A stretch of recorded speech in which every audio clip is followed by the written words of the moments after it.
The National Desk, America's News Now.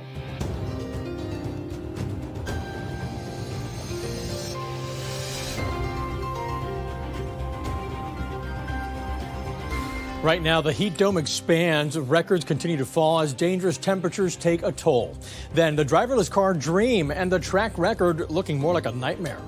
The assumption is that an alert, attentive human driver will be there to monitor, correct, step in, to basically do all of the driving. And the latest battle at the border, the federal government taking action against Texas over its refusal to remove barriers from the Rio Grande. There's no good faith effort here in what Governor Abbott is doing. And the only person, the one person that is sowing chaos is Governor Abbott.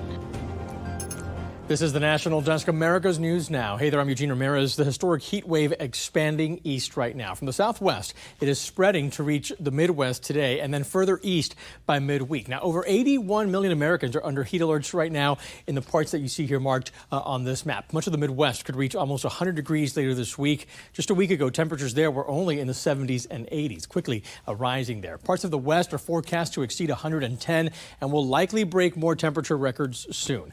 Now, the South is expected to stay very hot through the weekend and into the month of August, but the Southwest may catch a slight break. Now, the heat continues to break some records. The last 21 days on Earth have been the hottest ever recorded. July is expected to be the planet's hottest month in centuries. Today, Tucson, Arizona, tying its 2013 record of 39 straight days, reaching at least 100 degrees. El Paso, Texas, has also gone 39 days of at least 100 degrees, well beyond its 1994 record of just 23 days. Phoenix and Miami breaking similar records as well.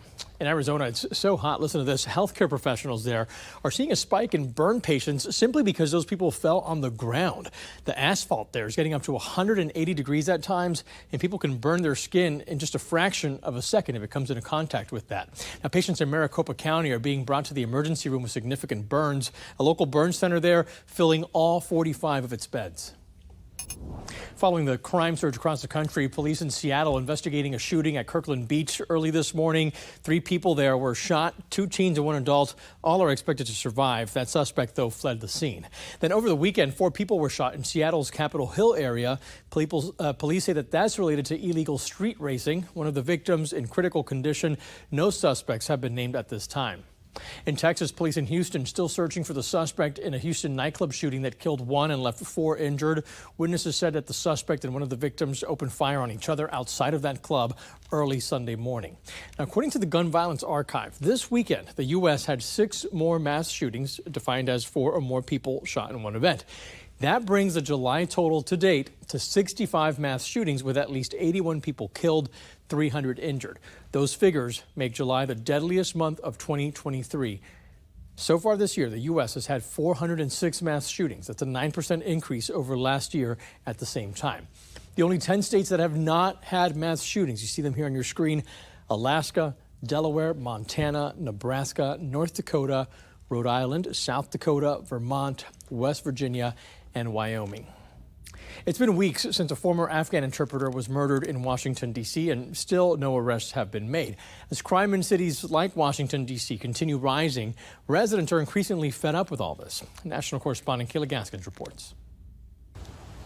Rising crime in cities like Washington, D.C. hitting too close to home for many. It feels like it's not getting better, it's getting worse. Earlier this month, the former Afghan interpreter shot and killed while working as a rideshare driver. After the gunshot, they ran down the alley this direction. The horrific scene unfolding on this residential street just a mile from the Capitol. We spoke with the D.C. homeowner whose security tapes captured the crime. There's 2 on the corner on the side of the building, 1 facing towards the end of the alley.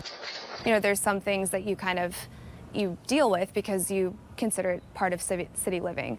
I think we surpassed that level many crimes ago. Homicide rates in D.C. are currently up 15% from this time last year. Violent crime is up 36%. I got mugged in the middle of the day in February at gunpoint, walking home from my son's school to our house. The Afghan interpreter possibly the victim of an attempted carjacking, increasingly becoming a problem for cities. A new report shows nationwide carjackings are up nearly 34% from last year. Another issue big cities are dealing with: rising organized retail crime. A new government report shows cartels are partially responsible for the $70 billion problem. Recent investigations by the Department of Homeland Security showing an exploitation of undocumented migrants forced to steal goods to pay back coyotes who smuggle them. Other organized theft crews increasingly crossing state lines. Police in Fairfax County, Virginia, arresting a group from Philadelphia for stealing $15,000 worth of high-end merchandise. So it just felt For the D.C. residents we spoke to, deterring any crimes needs to start with accountability. it's heartbreaking, and it's just feels like there's no repercussions for what happens. These violent crimes are being committed and people are walking. In Washington, I'm Kayla Gaskins for the National Desk, America's News Now. Well, the U.S. Justice Department sued Texas Governor Greg Abbott today after he missed that 2 p.m. deadline they gave him to remove buoys and barbed wire placed inside the Rio Grande. Now, Governor Abbott telling the president and the DOJ in a letter and in a tweet that he had no interest in taking down the barriers, writing, President Biden's Department of Justice threatened to sue Texas over the marine barriers we deployed on the Rio Grande. Mr. President, Texas will see you in court. Well, the DOJ says the barriers violate Section 10 of the Rivers and Harbors Act. But in his letter today, Governor Abbott claiming that statute does not describe any action by the state of Texas. Meantime, Texas congressmen agree that the barriers are not the solution to this larger problem. It's barbaric treatment. It's extreme cruelty. There's no need for that kind of cruelty. I'm not too sure if I would use the razor wire as a deterrent. I would much rather see working with Congress and working with the White House for a real solution. These aren't real solutions. These are roadblocks. Some new details now. As of today, the IRS will no longer make unannounced visits to homes and businesses, ending a decades-old policy. The goal is to protect workers and also combat scammers posing as IRS workers. The IRS commissioner says it's the right thing to do at the right time. The agency will now send people letters to schedule meetings, though there will be some exceptions. Developing now, UPS and its unionized workers set to return to the negotiating table tomorrow with less than a week before a possible strike. The Teamsters Union has been practicing picket lines across the country. The current contract with UPS expiring Monday, July 31st. Now, UPS ships roughly 24 million packages each day.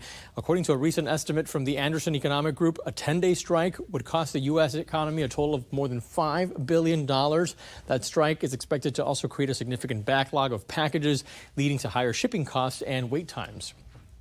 Since the Supreme Court ended affirmative action in college admissions as we know it, there's renewed scrutiny now on criteria used for student admissions at elite schools. The National Desk's Sandra Elnashar reports on a new study shedding some light on how applicants who come from wealthy families have been getting a leg up for decades. To gain admission to the country's most elite colleges and universities, a new study finds it helps to come from wealth. That study was conducted by researchers at one of the most prestigious of them all, Harvard.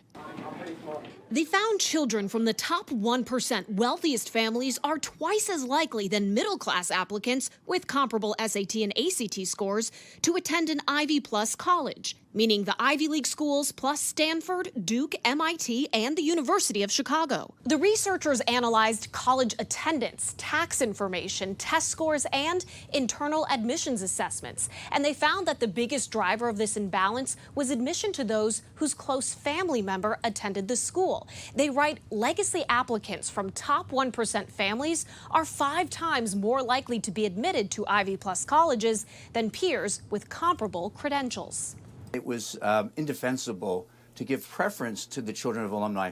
Wesleyan University President Michael Roth said that became clearer to him after the Supreme Court's decision to gut affirmative action in college admissions. The school joining the list of those ending legacy admissions as focus now turns to socioeconomic diversity. We don't need to give preferential treatment to people who already had resources bestowed upon them. Civil rights groups now suing Harvard for giving preferential treatment to children of wealthy donors and alumni who, their complaint says, are 70% white.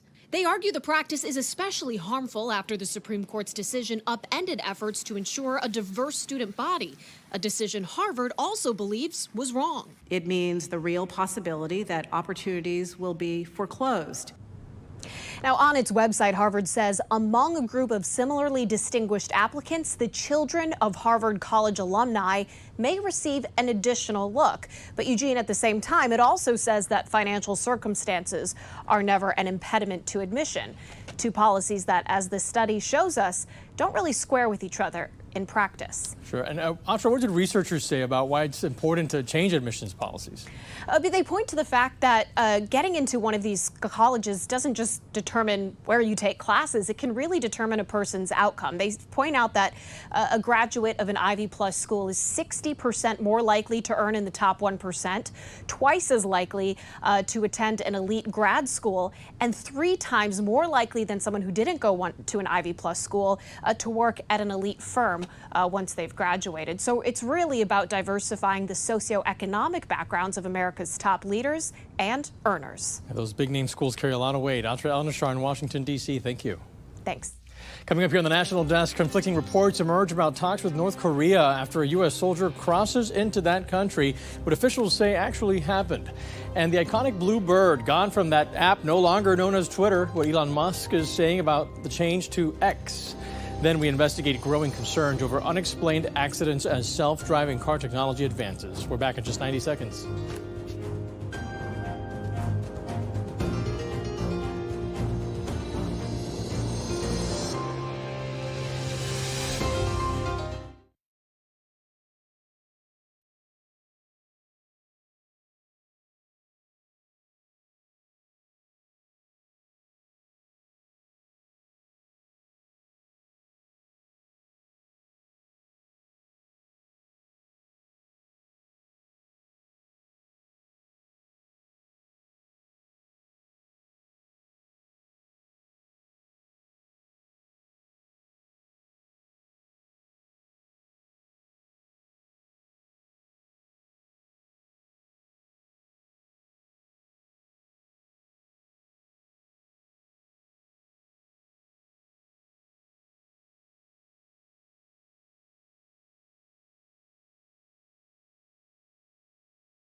The State Department today refuted a claim reportedly made by the UN command saying that conversations were made with North Korea in regards to the safe return of that U.S. Army private Travis King, who entered North Korea without authorization last week.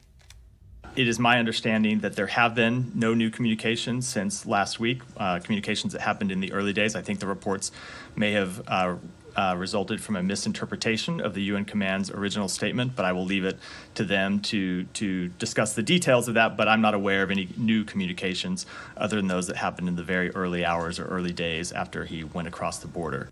The State Department spokesman Matt Miller did acknowledge messages from the UN have been delivered to North Korea, but no communications have been relayed back other than to say that they have been received.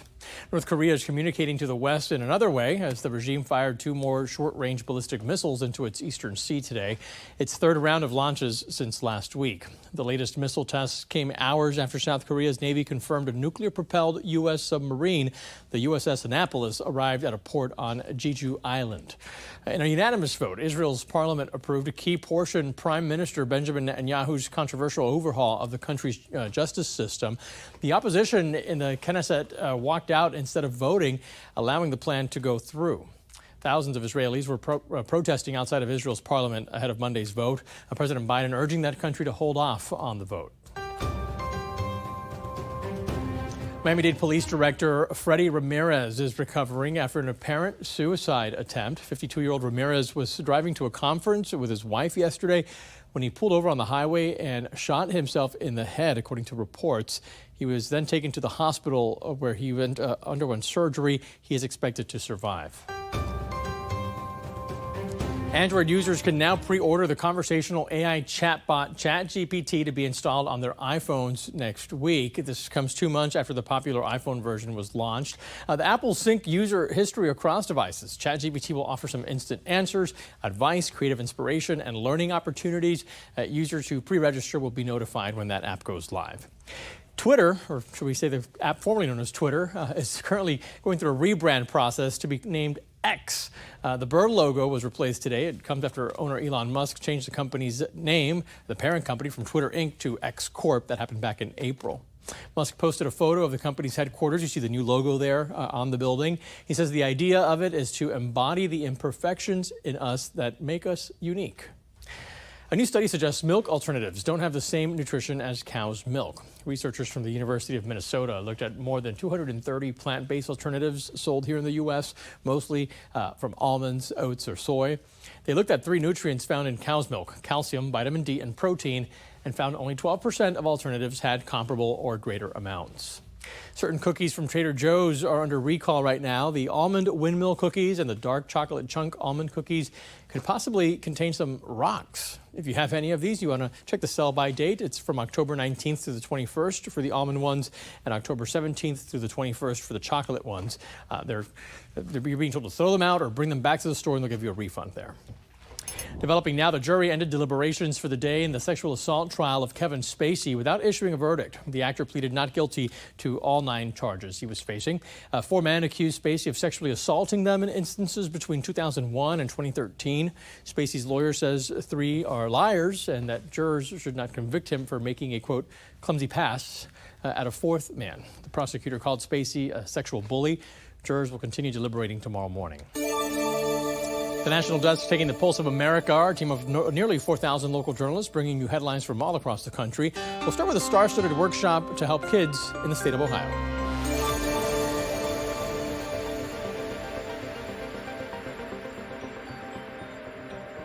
Buffalo Bills safety Damar Hamlin was just back in Cincinnati, but not to play football. The NFL player hosting a CPR training event at the University of Cincinnati for youth. Hamlin suffered a cardiac arrest, you'll remember, while playing against the Bengals on Monday Night Football back in January. The workshop taught kids the 3 steps of bystander CPR. It's through Hamlin's Chasing M's Foundation to spread the red.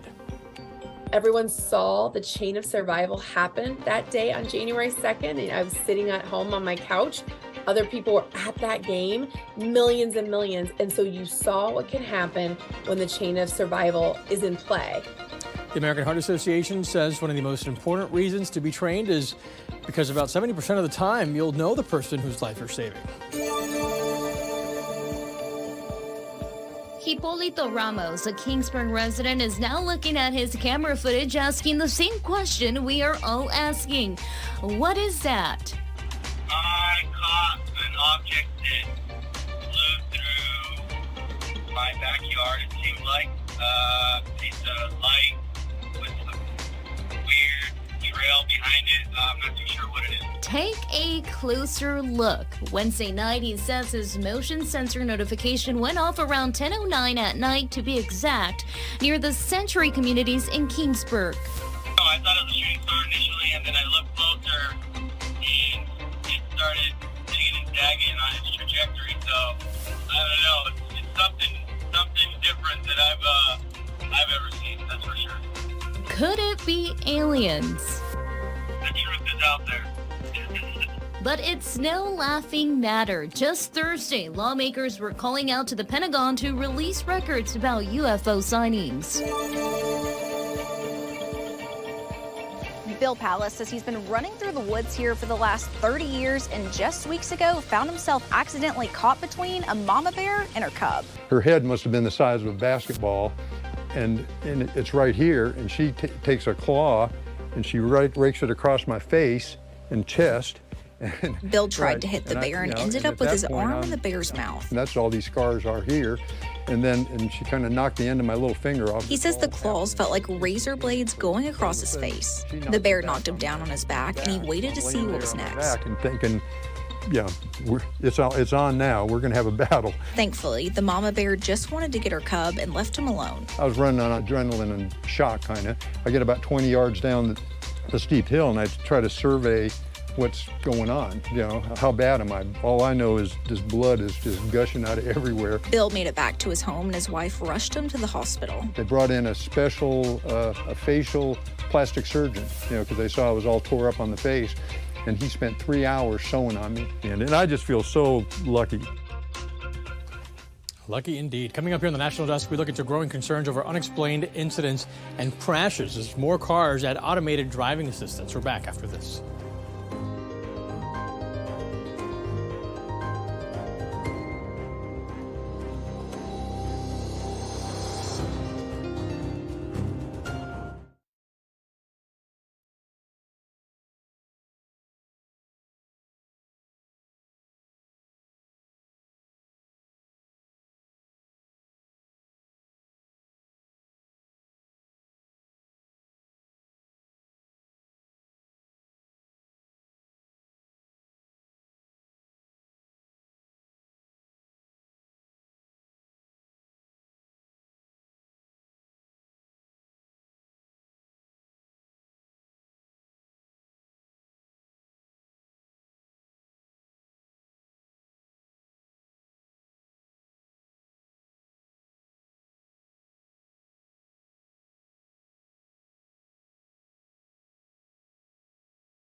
The idea of cars driving themselves is pretty appealing to some and also terrifying to others. That technology still has a long way to go, but different forms of automated driving assistance are being used on the road every day, and it's leading to growing concern over unexplained crashes. Spotlight on America's correspondent Angie Moreski investigates.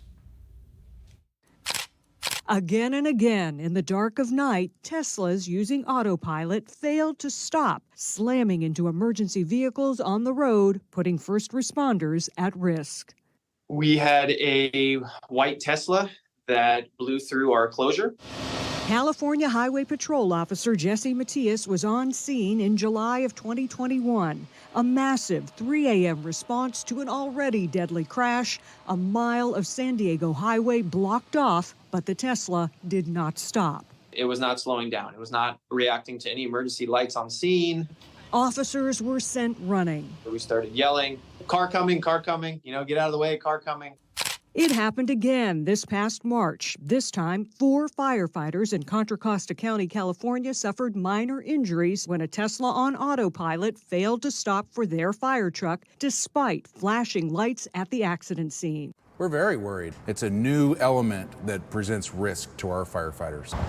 The National Highway Traffic Safety Administration, or NHTSA, is investigating at least 16 crashes involving Teslas operating with autopilot engaged, hitting emergency vehicles, resulting in at least 15 injuries and 1 death. I'm concerned that this is like a canary in the coal mine.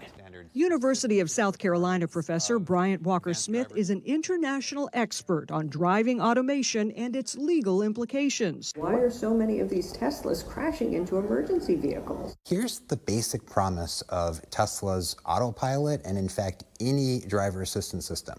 That promise is it will work unless and until it doesn't. It's true. Automakers like Tesla and others maintain there is no guarantee their advanced driver assist systems will always work.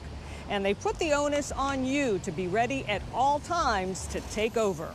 The assumption is that an alert, attentive human driver will be there to monitor, correct, step in, to basically do all of the driving. Unfortunately, too often that message isn't getting through. In this dramatic example under investigation in North Carolina, the doctor driving the Tesla told investigators he was watching a movie on his cell phone. And our Spotlight on America investigation found drivers in other crashes admitted to everything from checking on their dog in the back seat to simply not paying attention before impact. Last summer, NHTSA expanded its investigation of Tesla's autopilot system beyond just emergency vehicle accidents to include more than 100 crashes involving other cars. And just this month, the federal agency sent this letter to Tesla demanding it send more information on the crashes or face fines of up to more than $130,000 a day. For first responders, the uncertainty is adding to the anxiety of an already difficult job.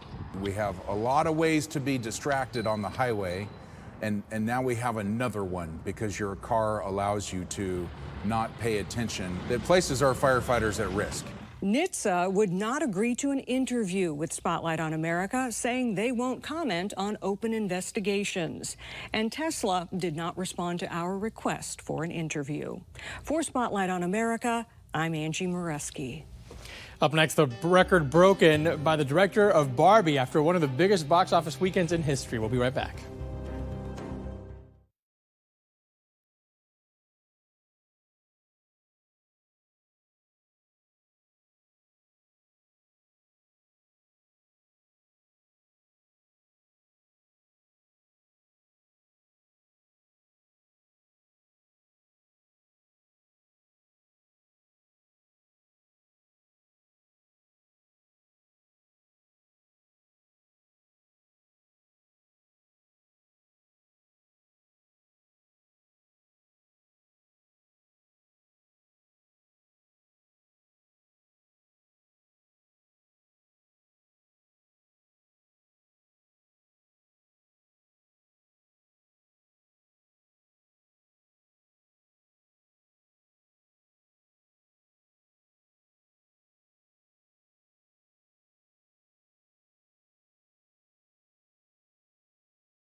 It's the Monday after a big movie weekend. Barbie and Oppenheimer raking in $235 million in their opening weekend, leading to the fourth highest box office weekend in U.S. history.